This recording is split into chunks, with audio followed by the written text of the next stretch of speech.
Comme je l'ai dit, les combats continuent et les forces royalistes se sont déterminées, une fois pour toutes, à libérer cette partie en dépit des renforts des terroristes qui continuent de venir, et surtout des renforts de l'armée régulière rwandaise qui continue à affluer sur notre territoire. Sur l'axe Saké, nos hommes ont réussi à déloger les terroristes de leur position sur les hauteurs de cette cité. Et ce qui était là, c'était des forces spéciales rwandaises. Au front nord, les terroristes rwandais ont essayé ce matin de secouer nos positions, mais ils n'ont pas pu avancer car les forces armées de la République démocratique du Congo leur ont infligé une bonne correction aujourd'hui, et avec l'intervention de tous les moyens qu'on a, les moyens aériens, les moyens terrestres, l'artillerie, ils ont perdu du terrain. Partout, l'ennemi a connu d'importantes pertes en hommes et en matériel. De toutes les façons, nous rassurons. Les images sont un peu choquantes, on va demander de les flouter. Ceux qui nous suivent à la maison, ils pourront regarder les images des terroristes c'est le matériel, les roquettes, les bombes qu'on a récupérées. Et puis d'autres images qui justifient les prouesses. Non, les prouesses sont là depuis toujours. Parce que c'est depuis 30 ans que nous sommes en guerre. Une guerre qui n'est pas déclarée.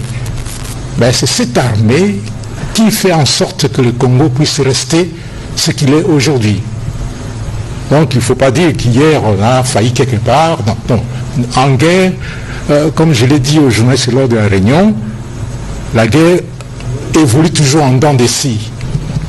On peut perdre une bataille, mais comme je vous l'ai dit tout à l'heure, la victoire finale, elle sera congolaise. Et cette armée, c'est une armée qui est déterminée à assurer l'intégrité territoriale de notre pays, à défendre nos frontières et à protéger les personnes, les habitants du Congo, donc le peuple congolais et tous ceux qui ont choisi le Congo comme leur deuxième patrie. Et cette armée travaille jusqu'au sacrifice suprême. Et quand vous regardez ce processus, cette guerre qui nous est imposée, il y a beaucoup de morts au Rwanda qu'au Congo. Il y a beaucoup de morts des militaires rwandais que des militaires congolais. On ne vous a pas montré les images, il y a des images horribles, mais il y a dans les images que je vais essayer de monter et on va travailler avec le ministre pour essayer de les mettre à votre disposition. Au Rwanda, on ne montre pas les morts, on ne fait pas les deuils. Et nous avons des gens qui sont au Rwanda qui nous envoient les images des cercueils, des colonnes de cercueils, de morts qui sont enterrés au Rwanda. Même si là-bas, il n'y a pas, on ne peut pas se permettre de diffuser ces images-là. Vous regardez les images qui sont là, ce sont des cercueils. Mais chez nous, vous ne trouverez pas ça. C'est pour vous dire que l'armée congolaise, c'est une armée forte, qui travaille dans son pays, mais qui a plusieurs problèmes. Les problèmes, c'est-à-dire qu'il y a plusieurs menaces. Il n'y a pas que cette menace principale rwandaise, il y a aussi les ADF, il y a presque dans la partie orientale de notre pays, des menaces multiples, des Ouélé jusqu'au Grand Katanga. Il y a plusieurs menaces et l'armée est appelée à affronter toutes ces menaces-là. Mais, comme je l'ai dit tout à l'heure, elle est déterminée à ramener la paix dans notre pays et de gré ou de force, cette paix reviendra. Qui justifie les prouesses? Non, les prouesses sont là depuis toujours. Parce que c'est depuis 30 ans que nous sommes en guerre. Une guerre qui n'est pas déclarée. Ben, c'est cette armée qui fait en sorte que le Congo puisse rester ce qu'il est aujourd'hui. Donc il ne faut pas dire qu'hier on a failli quelque part. Non, non.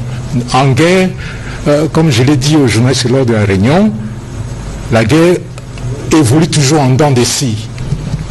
On peut perdre une bataille, mais comme je vous l'ai dit tout à l'heure, la victoire finale, elle sera congolaise. Et cette armée, c'est une armée qui est déterminée à assurer l'intégrité territoriale de notre pays, à défendre nos frontières et à protéger les personnes, les habitants du Congo, donc le peuple congolais et tous ceux qui ont choisi le Congo comme leur deuxième patrie. Et cette armée travaille jusqu'au sacrifice suprême. Et quand vous regardez ce processus, cette guerre qui nous est imposée, il y a beaucoup de morts au Rwanda qu'au Congo. Il y a beaucoup de morts des militaires rwandais que des militaires congolais. On ne vous a pas montré les images, il y a des images horribles, mais il y a dans les images que je vais essayer de monter et on va travailler avec le ministre pour essayer de les mettre à votre disposition. Au Rwanda, on ne montre pas les morts, on ne fait pas les deuils. Et nous avons des gens qui sont au Rwanda qui nous envoient les images des cercueils, des colonnes de cercueils, de morts qui sont enterrés au Rwanda. Même si là-bas, il n'y a pas, on ne peut pas se permettre de diffuser ces images-là. Vous regardez les images qui sont là, ce sont des cercueils. Mais chez nous, vous ne trouverez pas ça. C'est pour vous dire que l'armée congolaise, c'est une armée forte, qui travaille dans son pays, mais qui a plusieurs problèmes. Les problèmes, c'est-à-dire qu'il y a plusieurs menaces. Il n'y a pas que cette menace principale rwandaise, il y a aussi les ADF, il y a presque dans la partie orientale de notre pays, des menaces multiples, des Zouélé jusqu'au Grand Katanga. Il y a plusieurs menaces et l'armée est appelée à affronter toutes ces menaces-là. Mais, comme je l'ai dit tout à l'heure, elle est déterminée à ramener la paix dans notre pays et de gré ou de force, cette paix reviendra. Tuko gouvernement hatuko sawa wale wadui wale huko, mtoto wa nchi walikudanganya. Sawa, tosha ile manguo yenye iko chini hii ya chini, twende tupande pale juu. Micho kiponji chwazi shauri umugabo donc aje kumbwira vitu go mtu mmoja ndio anasema tunapita pole pole, yaka na malembe twende kama gojo yako, acha vile kama gojo na hii beba na pilover yako, beba pilover sawa. Kuya hivi basi. Twende. Kuya hivi. Geukia gani? Twende huku. Delta kilo jinati wengine nani? Bagabo ndio komanda wenu. Na komanda sekteri wako ni nani?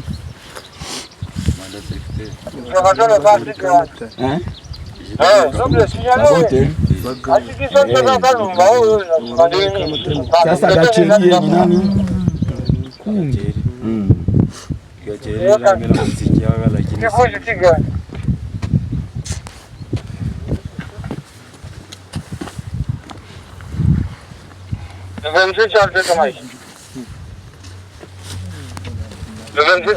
Les forces loyalistes, comme je l'ai dit au cours de la réunion qu'on a eue avec les journalistes ce matin, ont récupéré la cité de Masisi hier.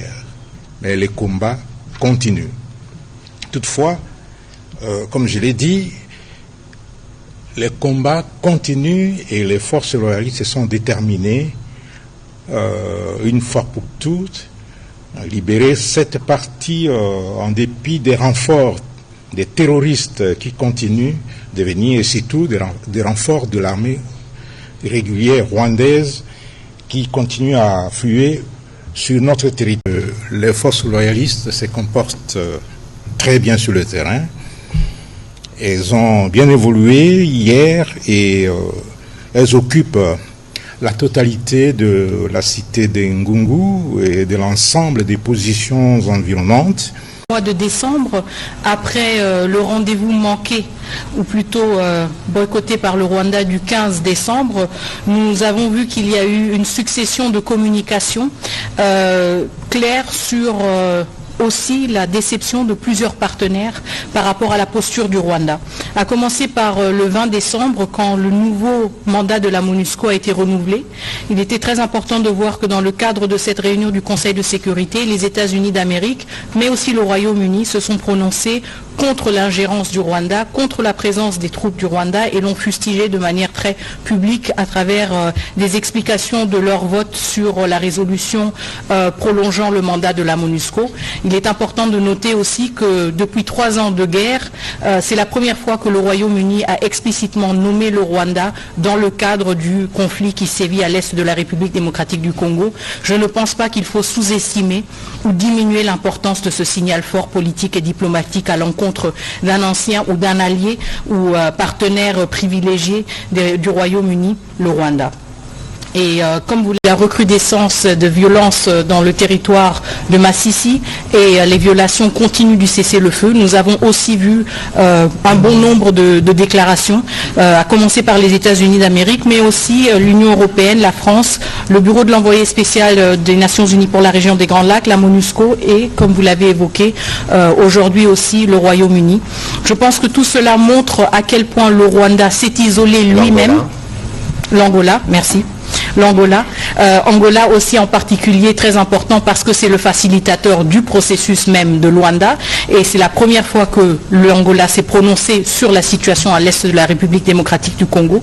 Donc on voit aussi que ce pays est sorti d'un silence qu'il s'était imposé aussi dans le cadre de son rôle de facilitateur et je pense que cela signifie aussi ou symbolise aussi qu'il y a une préoccupation grandissante par rapport à la posture du Rwanda qui s'est retiré du processus de Luanda et qui a, à travers ses choix et surtout à travers le choix des armes, montré qu'il n'était pas intéressé à une paix durable dans la région des Grands Lacs. Et donc en effet, nous voyons une succession de déclarations qui condamnent la recrudescence de violence et qui condamnent aussi le Rwanda pour sa présence et son activisme dans le territoire, sur le territoire souverain de la République démocratique du Congo.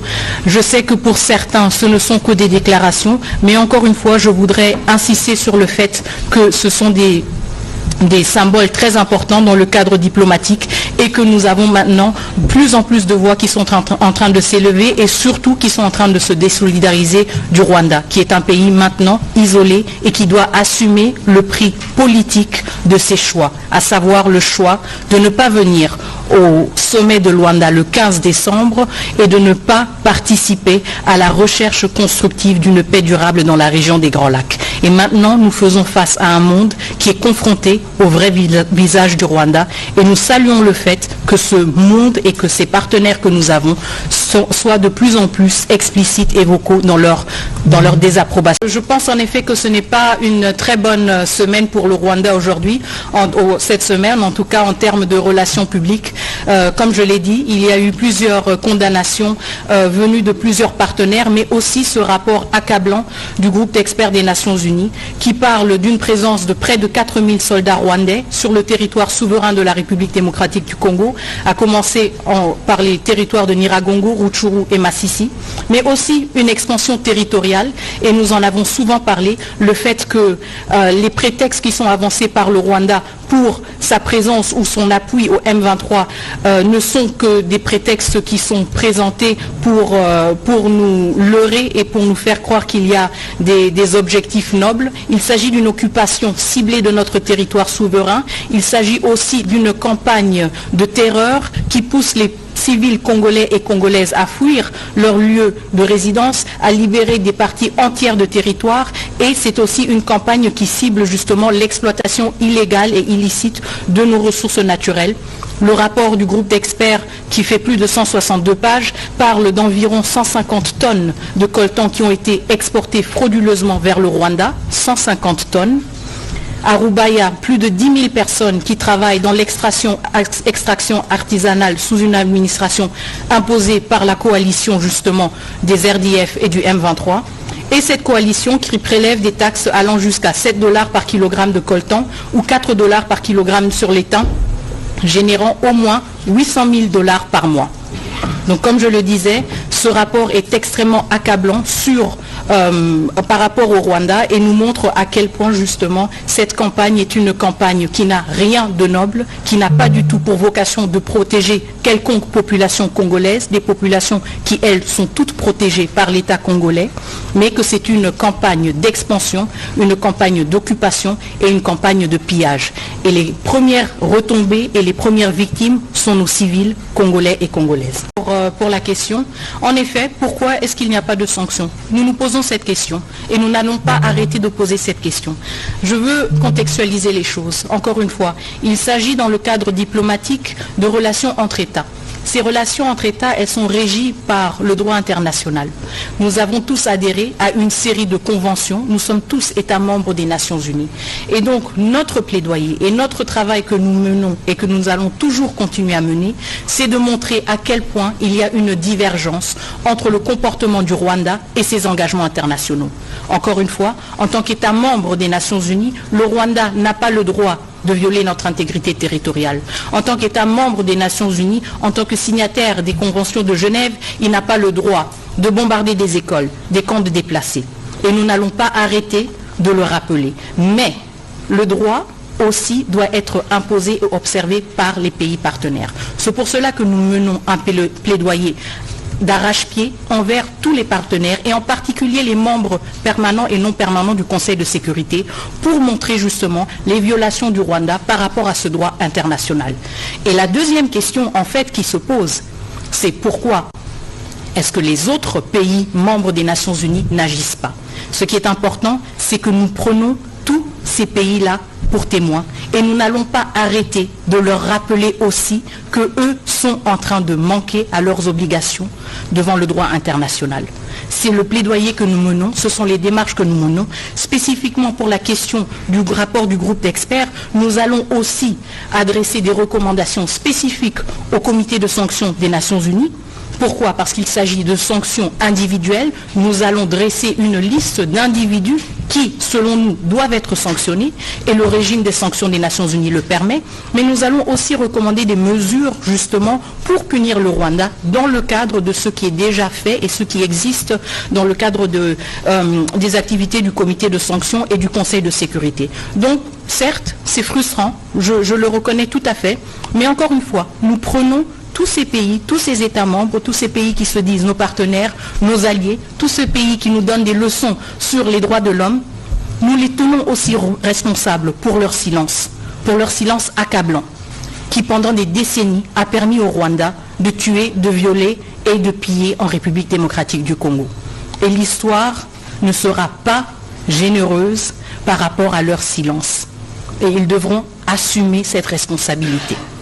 Nous assumons la nôtre en parlant et en usant de tous les moyens possibles. La diplomatie, elle parle, elle négocie, elle raisonne. L'armée a aussi ses moyens.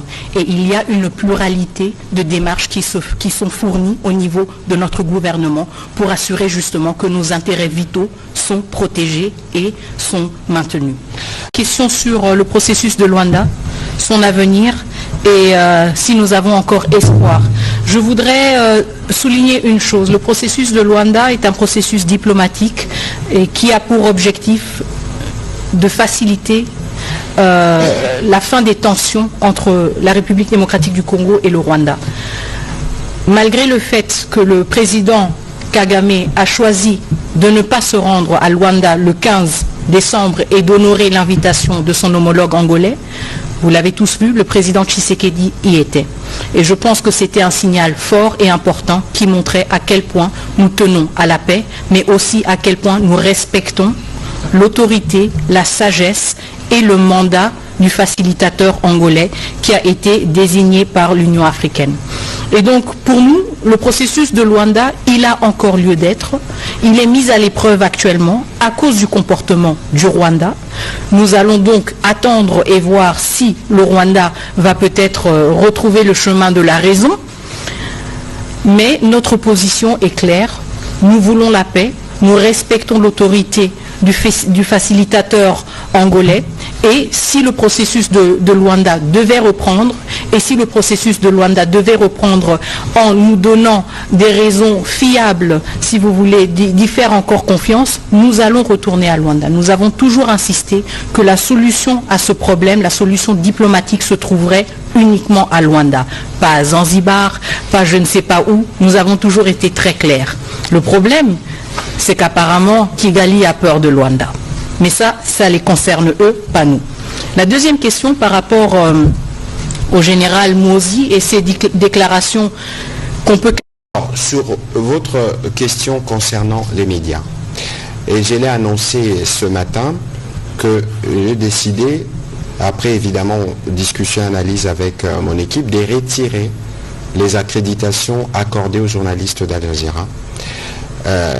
Parce que c'est tout simple. Comment voulez-vous comprendre qu'un média comme celui-là, qui a des journalistes régulièrement accrédités en République démocratique du Congo, puisse utiliser une chercheuse, une militante notoirement connue comme pro-rwandaise, qui n'est pas dans la liste de journalistes accrédités, qui va interroger le chef d'un mouvement terroriste sans avoir ni accréditation ni visa. N'est-ce pas méprisant? D'abord pour ces journalistes-là.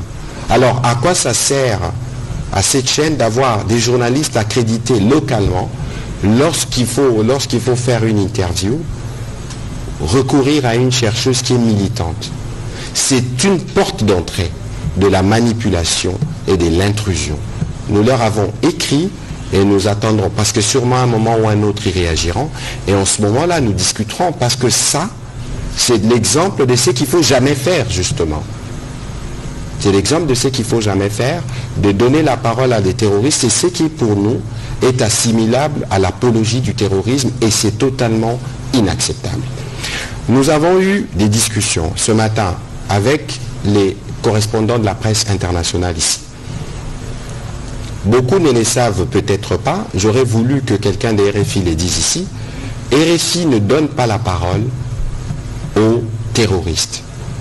Et d'ailleurs, dans cette guerre, je pense que nous devons proposer une forme de lexique. Madame Paulina Zidi, je la vois dans la salle, peut-être elle-même pourra le dire. Nous considérons que c'est un bon pas, mais qu'il y a des choses qu'il faut faire davantage dans la couverture, dans un contexte où chez nous il y a la pluralité des médias et nous nous assurons que les médias puissent opérer librement. La preuve, nous sommes dans un exercice en direct avec la ministre d'État, ministre des Affaires étrangères et le porte-parole de l'armée, donc nous sommes disposés à vous donner des éléments d'éclairage. Pour la protection de notre opinion, il n'y a plus de place pour l'ambiguïté, parce que de l'autre côté, ça n'existe pas.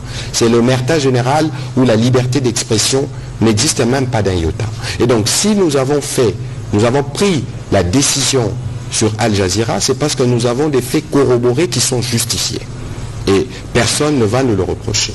Mais pour ce qui concerne les autres médias de la presse étrangère, nous avons aussi discuté par rapport à la spécificité, à la délicatesse du sujet.